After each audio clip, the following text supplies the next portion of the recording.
All right, here's some stuff that you should know if you work in identity part 1, featuring my dog Max. OIDC. What does that stand for? Stands for Open ID Connect. Open ID Connect is an authentication platform, an open standard that sits on top of OAuth 2.0.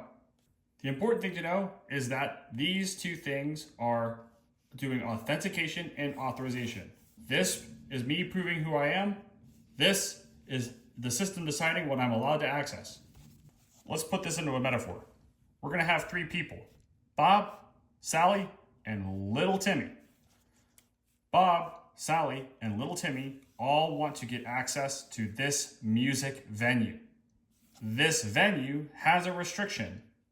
You must be 18 years old or more to get into this venue. How do we validate that? At the door here, Bob, Sally, and Timmy are all going to present some form of identification to this guy. That form of identification will probably, in this case, be a driver's license or some form of ID with their date of birth on it. When Bob, Sally, and Tim provide their ID for the venue to the bouncer, that bouncer is going to make a decision. Bob is 30, he gets in. Sally is 19, she gets in. Tim is 15, he does not get in. The process of Bob, Sally, and Tim presenting their IDs to our bouncer to get a decision is the process of authenticating. The access to the venue is the process of authorization. This really confused me when I first started working with OIDC, especially in SSO.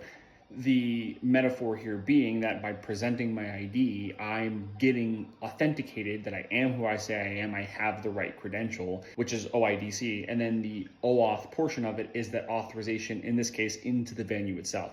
You could take this a step further by looking at attributes and roles, which could dictate what level of additional access I might have once I'm in the system, or in this case, in the venue. If I'm over the age of 21, maybe I can go get a beer, but if I'm not, maybe I can still access the venue, but I'm stuck with non-alcoholic beverages. The idea kind of plays out the same, but hopefully this was helpful, and I'll see you in the next one.